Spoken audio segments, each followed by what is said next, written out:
வணக்கம். நீங்கள் எடுத்து கொண்டிருப்பது சமூகத்தின் மதிய நேர பிரதான செய்திகளுடன் இணைந்து கொள்ளும் நான் இராசரத்தினம் மதுர்சன். விரிவான செய்திகளுக்குள் செல்வதற்கு முன்னதாக முதலில் தலைப்புச் செய்திகள். கடுமையான சட்டம் நடைமுறை, தேர்தல் வேட்பாளர்களுக்கு விடுக்கப்பட்டுள்ள எச்சரிக்கை. கொழும்பில் இன்று காலை பயங்கரம், சகோதரர்கள் இருவர் வெட்டி கொலை. நாளை முதல் மக்கள் பார்வைக்கு வெளியாகிறது பட்டளத்து ஆணைக்குழுவின் அறிக்கை. ஏப்ரல் முதல் அரசு ஊழியர்களுக்கு சம்பள அதிகரிப்பு, வெளியான மகிழ்ச்சி தகவல். பொருளாதாரத்தில் பெண்களின் பங்கேற்பை கட்டுப்படுத்தும் தடைகள் உடைக்கப்படும், பிரதமர் உறுதி. பழுதடைந்த பழங்களை விற்பனை செய்தவருக்கு ரூபாய் 50,000 தண்ட பணம் விதிப்பு. வடக்கில் 16,000 ஏக்கரில் தென்னை முக்கோண வலயம், இலவசமாக உரம் வழங்குவதற்கும் நடவடிக்கை. நாட்டில் உணவு தொடர்பான நோய்களால் பாதிக்கப்படுபவர்களின் எண்ணிக்கை அதிகரிப்பு. கனடாவில் நீதி அமைச்சராக பதவியேற்ற யாழ்ப்பாண தமிழர் கெரி ஆனந்த சங்கரி. மட்டக்களப்பில் மதுபானம் அருந்திய நண்பர்களிடையே மோதல், ஒருவர் கொலை. 2025 ஆண்டு உள்ளூராட்சி மன்ற தேர்தலுக்கான வேட்பு மனுக்களை சமர்ப்பிக்கும் வேட்பாளர்கள் கல்வி பொதுத்தராதர சாதாரணதர பரீட்சார்த்திகளுக்கு இடையூறு ஏற்படுத்தினால் சட்டத்தை கடுமையாக நடைமுறைப்படுத்துமாறு போலீஸ் மா அதிபருக்கு அறிவிக்கப்பட்டுள்ளதாக தேர்தல்கள் ஆணைக்குழு தெரிவித்துள்ளது. நேற்று பிற்பகல் ஊடகங்களுக்கு கருத்து தெரிவிக்கும் போதே தேர்தல் ஆணைக்குழுவின் தலைவர் RMAL ரத்நாயக்க இதனை தெரிவித்துள்ளார். அத்துடன் வேட்பு மனுக்கள் ஏற்றுக்கொள்ளப்படும் திகதிகளில் கல்வி பொதுத்தராதர சாதாரண தர பரீட்சையும் நடைபெறும் என்பதால் வேட்பு மனுக்களை சமர்ப்பிக்கும் அனைத்து வேட்பாளர்களும் மாணவர்களுக்கு இடையூறு ஏற்படாத வகையில் நடந்து கொள்ள வேண்டும் என்று தேர்தல் ஆணைக்குழு தெரிவித்துள்ளது. இது தொடர்பாக போலீஸ் மா அதிபருக்கு அறிவிக்கப்பட்டுள்ளதாகவும் எந்தவொரு வேட்பாளரும் இது போன்று இடையூறு விளைவிக்கும் வகையில் செயற்பட்டால் சட்டத்தை கடுமையாக நடைமுறைப்படுத்துமாறு வலியுறுத்தியுள்ளதாகவும் அவர் குறிப்பிட்டுள்ளார். மேலும் மார்ச் 20 நண்பகல் 12 மணிக்கு பிறகு வேட்புமனுக்களை ஏற்றுக்கொள்ளும் செயற்பாடுகள் நிறைவடையும் என்று கூறியுள்ளார். இந்த நிலையில் குறித்த திகதிக்கு பின்னர் எந்தவொரு அணிவகுப்பு, வாகன பேரணி அல்லது ஒன்று கூடல் ஆகியவற்றிற்கு அனுமதி இல்லை என்றும் அவர் குறிப்பிட்டுள்ளார். கொழும்பு கிராண்ட் பாஸ் களநிதி சகம பிரதேசத்தில் இருவர் வெட்டி கொலை செய்யப்பட்டுள்ளதாக போலீசார் தெரிவித்தனர். இச்சம்பவம் இன்று காலை இடம்பெற்றுள்ளது. 23 மற்றும் 24 வயதுடைய சகோதரர்கள் இருவரே இவ்வாறு வெட்டி கொலை செய்யப்பட்டுள்ளதாக போலீசார் தெரிவித்தனர். சம்பவம் தொடர்பான மேலதிக விசாரணைகளை கிராண்ட் பாஸ் போலீசார் தற்போது முன்னெடுத்துள்ளனர். பட்டளந்த ஆணைக்குழுவின் அறிக்கையை நாளை முதல் நாடாளுமன்றத்தின் அதிகாரப்பூர்வ இணையதளத்தில் பொதுமக்கள் பார்வையிட முடியும் என சபாநாயகர் தெரிவித்துள்ளார். இந்த விடயம் தொடர்பில் சபை முதல்வர் பிமல் ரத்நாயக்க கருத்துரைத்த பின்னரே அவர் இதனை குறிப்பிட்டுள்ளார். நாட்டில் தற்போது சர்ச்சையை ஏற்படுத்தியுள்ள பட்டளத்து ஆணைக்குழுவின் அறிக்கையை சபை முதல்வர் பிமல் ரத்நாயக்க நேற்று நாடாளுமன்றத்தில் சமர்ப்பித்திருந்தார். இந்த அறிக்கை சட்டமா அதிபருக்கு அனுப்பப்படும் எனவும் அவர் குறிப்பிட்டிருந்தார். இந்த நிலையில் பட்டளத்தை ஆணைக்குழு அறிக்கை தொடர்பாக முன்னாள் ஜனாதிபதி ரணில் விக்ரமசிங்க நாளை காலை விசேட அறிக்கை ஒன்றை வெளியிடவுள்ளார். பட்டளந்த சித்திரவதை முகாம் தொடர்பில் மட்டுமின்றி அந்த முகாம்கள் உருவானமைக்கான காரணமாக இருந்த விடயங்கள் தொடர்பிலும் விசாரணைகளை நடத்தி உண்மையை கண்டறிய வேண்டும் என ஐக்கிய மக்கள் சக்தியின் பாராளுமன்ற உறுப்பினர் நளின் பண்டார தெரிவித்துள்ளார். மக்கள் விடுதலை முன்னணியால் 1988 மற்றும் 1989 காலத்தில் கொல்லப்பட்ட சகல தரப்பினருக்கும் நீதியை நிலைநாட்ட நடவடிக்கை எடுக்க வேண்டும். நீதி வழங்கல் ஒருதலைபட்சமாக அமையக்கூடாது என்று அவர் தெரிவித்தார். பாராளுமன்றத்தில் நேற்று உரையாற்றுகையில் மேற்கண்டவாறு குறிப்பிட்டார். பட்டளத்த சம்பவம் ஏன் உருவானது என்ற பிரச்சினை உள்ளது. 88 மற்றும் 89 ஆண்டு காலத்தில் பயங்கரவாதம் இருந்தது. அதனால் இருதரப்பிலும் 60,000 பேர் வரையில் கொல்லப்பட்டனர்.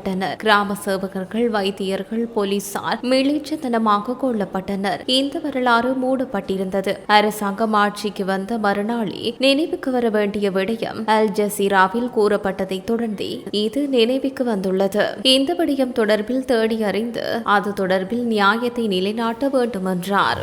வரவு செலவு திட்டத்தில் அதிகரிக்கப்பட்ட சம்பள உயர்வுகள் ஏப்ரல் முதல் அரச ஊழியர்களுக்கு வழங்கப்பட உள்ளதாக தகவல் வெளியாகியுள்ளது.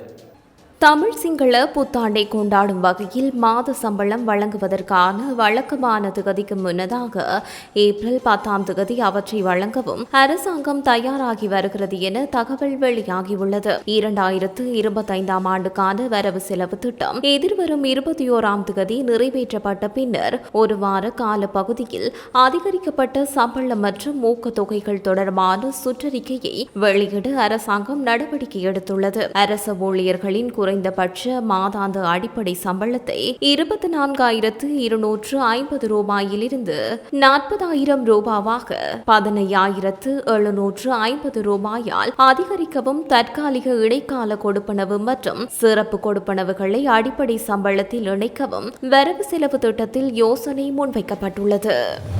தேசிய அபிவிருத்தியில் பெண்கள் வகிக்கும் முக்கிய பங்கை உணர்ந்து பொருளாதாரத்தில் பெண்கள் முழுமையாக பங்கேற்பதை கட்டுப்படுத்தும் தடைகளை உடைப்பதில் அரசாங்கம் உறுதியாக உள்ளதாக பிரதமர் ஹரணி அமரசூரிய தெரிவித்தார்.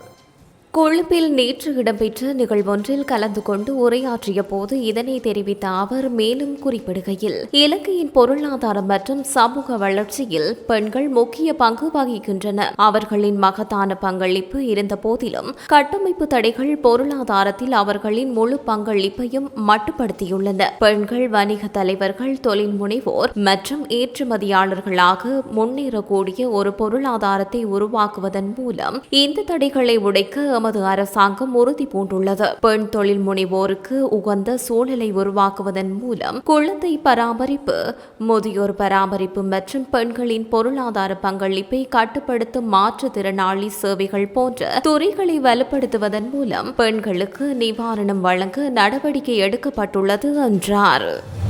அம்பாறையில் மனித பாவனைக்கு உதவாத சுகாதாரமற்ற பழுதடைந்த பழங்களை விற்பனை செய்பவர்களுக்கு எதிராக சட்ட நடவடிக்கை எடுக்கப்பட்டு 5 விற்பனை நிலையங்களுக்கு ரூபாய் 50,000 தண்டப்பணம் செலுத்த உத்தரவிடப்பட்டுள்ளது. பழுதடைந்த பழம் விற்பனை தொடர்பாக வாடிக்கையாளர் ஒருவர் நேற்று மேற்கொண்ட முறைப்பாட்டை அடுத்து சம்மாந்துறை சுகாதார வைத்திய அதிகாரி பிரிவுக்குட்பட்ட புறநகர் பகுதிகள் மற்றும் அடையாளம் காணப்பட்ட சில பழ விற்பனை நிலையங்கள் யாவும் திடீர் பரிசோதனை செய்யப்பட்டன. இதன்போது பழுதடைந்த பழங்களை விற்பனை செய்த கடை அடையாளம் காணப்பட்டு பரிசோதனை செய்த போது பல பழுதடைந்த பழங்கள் மீட்கப்பட்டன. மேலும் கடந்த வியாழக்கிழமை அன்று கைப்பற்றப்பட்ட மனித பாவனைக்கு உதவாத சில கைப்பற்றப்பட்ட பொருட்களையும் சேர்த்து நேற்று சம்மாந்துறை நீதவான் நீதிமன்றத்தில் சட்ட நடவடிக்கைக்காக சமர்ப்பித்த வேளை 5 விற்பனை நிலையங்களுக்கு தலா 20,000 ரூபாய், 2 கடைகளுக்கு 10,000 ரூபாய், 2 கடைகளுக்கு ரூபாய் 5,000 என மொத்தமாக ரூபாய் 50,000 தண்டப்பணம் செலுத்த உத்தரவிடப்பட்டது. அத்துடன் பொதுமக்கள் தாங்கள் உணவுப் பொருட்களை கொள்வனவு செய்யும் போது விழிப்பாக இருக்குமாறு சம்மாந்துறை சுகாதார வைத்திய அதிகாரி அலுவலகம் குறிப்பிட்டுள்ளது. வடக்கு மாகாணத்தில் 16,000 ஏக்கர் நிலப்பரப்பில் தெங்கு முட்கோண வலயம் அமைப்பதற்கு தீர்மானிக்கப்பட்டுள்ளது.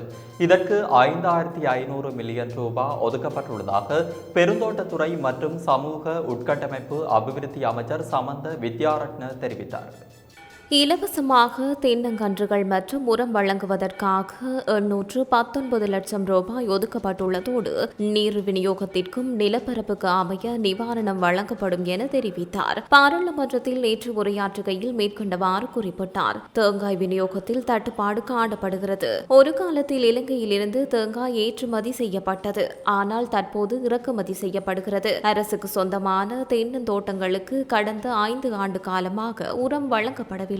தேங்காய் தோட்டங்களை முறையாக பராமரிக்காமல் சிறந்த விளைச்சலை எதிர்பார்க்க முடியாது. ஸ்லாபம் மற்றும் குருநாகல் பகுதிகளில் உள்ள தெங்கு தோட்டங்களை முறையாக பராமரிப்பதற்கு உரிய நிதி ஒதுக்கப்பட்டுள்ளது. கடந்த காலங்களில் தெங்கு பயிர்ச்செய்கைக்கு உரிய காணிகளில் அரசியல்வாதிகளின் அனுசரணையுடன் துண்டாடப்பட்டன, அளிக்கப்பட்டன. வருடாந்தம் 3,000 மில்லியன் தேங்காய்களுக்கான கேள்வி காணப்படுகின்ற நிலையில் கடந்த ஆண்டு 2,754 மில்லியன் தேங்காய்கள் மாத்திரமே உற்பத்தி செய்யப்பட்டுள்ளன. இந்த ஆண்டு 2,900 மில்லியன் தேங்காய்களை உற்பத்தி செய்யவும் 2020ஆம் ஆண்டளவில் 4,200 மில்லியன் தேங்காய்களை உற்பத்தி செய்ய எதிர்பார்க்கப்பட்டுள்ளது என்றார். தேசபந்து தென்னகோனின் நியமனம் எனது அழுத்தம் காரணமாக காலம் தாழ்த்தப்படுவதாக கடந்த 2 ஆண்டுகளுக்கு முன்னர் கூறப்பட்டது.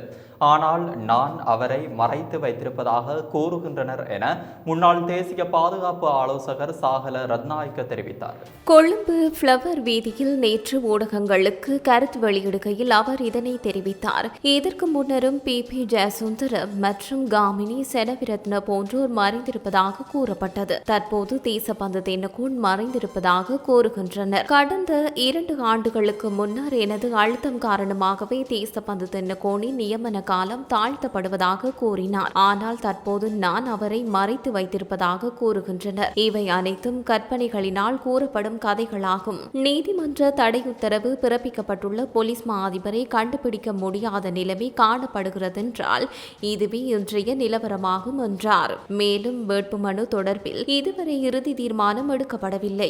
எனினும் கொழும்பு மாநகர சபையில் பொது வேட்பாளர் ஒருவரை களமிறக்குவது தொடர்பில் அவதானம் செலுத்தப்பட்டிருக்கின்றோம். பொது சின்னம் ஒன்றில் சகல எதிர்க்கட்சிகளும் இணைந்து ஒரு வேட்பாளரை முன்னிலைப்படுத்துவது குறித்து ஆராய்ந்து வருகின்றோம். அந்த சின்னம் யானையா அல்லது வேறு ஏதேனுமா என்பது எதிர்வரும் சில தினங்களுக்குள் தீர்மானிக்கப்படும். பிறப்பு விகிதம் குறைந்து வரும் அதே வேளையில் உணவு தொடர்பான நோய்களால் பாதிக்கப்படுபவர்களது எண்ணிக்கை அதிகரித்துள்ளமை நாட்டிற்கு ஒரு சவாலாக மாறியுள்ளதாக சுகாதார அமைச்சர் வைத்தியர் நலிந்த ஜெயதிச தெரிவித்தார். இலங்கையின் உணவு பாதுகாப்பு நிர்வாக பொறிமுறையை வலுப்படுத்தும் நோக்கத்துடன் தற்போதைய உணவு பாதுகாப்பு சவால்கள், தீர்வுகள் மற்றும் சிறந்த நடைமுறைகள் குறித்து பங்குதாரர்களிடையே புரிதலை மேம்படுத்துவதை நோக்கமாக கொண்டு நேற்று கொழும்பு மேரியட் ஹாட்யார்ட் ஹோட்டலில் ஏற்பாடு செய்யப்பட்ட நிகழ்வில் பங்கேற்றிருந்த போதே அமைச்சர் இவ்வாறு குறிப்பிட்டார். உணவு பாதுகாப்பு குறித்து அனைத்து தரப்பினரிடம் கவனத்தையும் ஈர்ப்பது மிகவும் முக்கியமானதாகும்.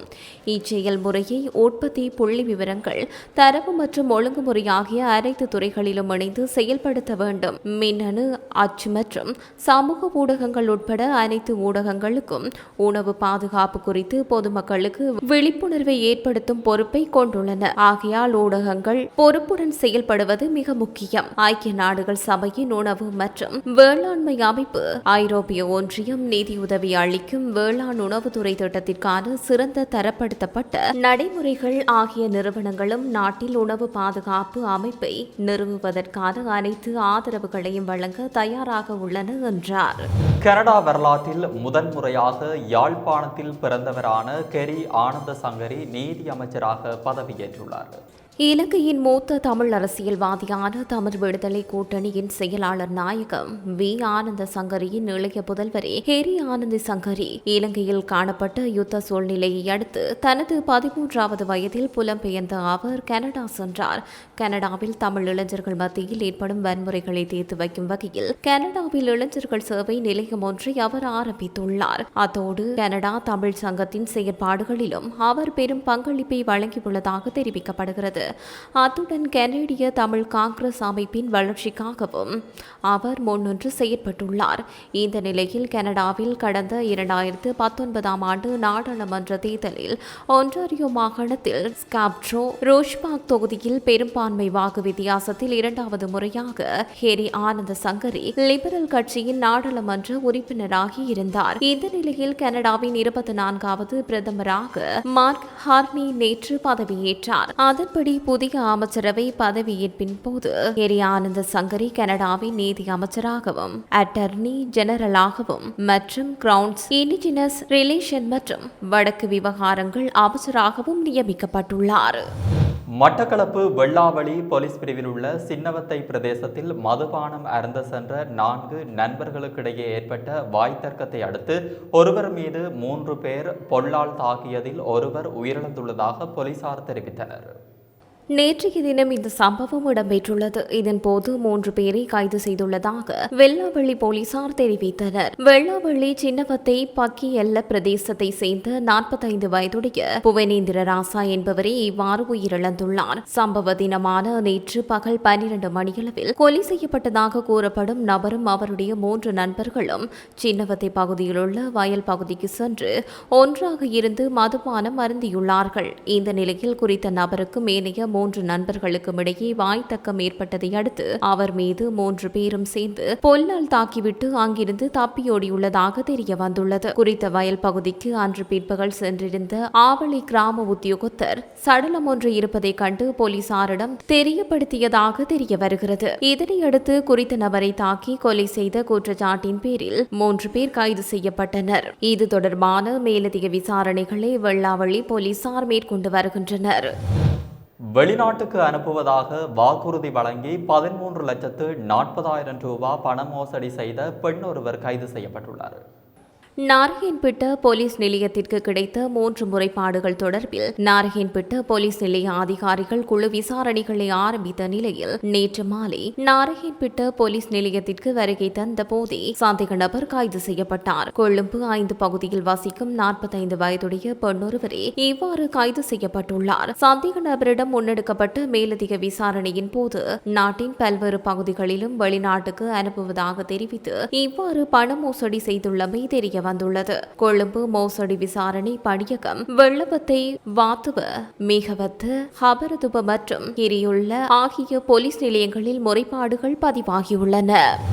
மேல் சப்ரகமுவ, மத்திய, வடமேல் மற்றும் தென் மாகாணங்களில் மாலை அல்லது இரவு வேளைகளில் மழை அல்லது இடியுடன் கூடிய மழை பெய்யக்கூடிய சாத்தியம் காணப்படுவதாக வளிமண்டலவியல் திணைக்களம் தெரிவித்துள்ளது.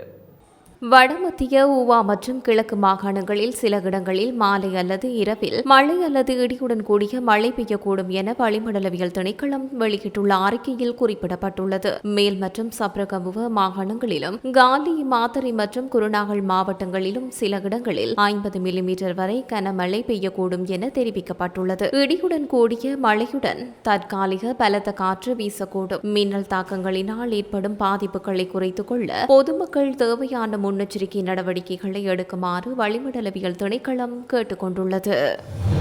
இத்துடன் சமூகத்தின் மதிய நேர பிரதான செய்திகள் நிறைவு பெற்றன. தொடர்ந்தும் சந்திப்போம் அடுத்த பிரதான செய்திகளுடன். நன்றி, வணக்கம். இது போன்ற செய்திகளை தெரிந்து கொள்ள சமூகம் நியூஸ் சேனலை சப்ஸ்கிரைப் செய்து அருகில் உள்ள பெல் பட்டனை கிளிக் செய்யுங்கள். மேலும் இது போன்ற செய்திகளை உடனுக்குடன் தெரிந்து கொள்ள சமூகமீடியா.com என்ற இணையதளத்தின் வாயிலாகவும் எங்களுடன் இணைந்திருங்கள்.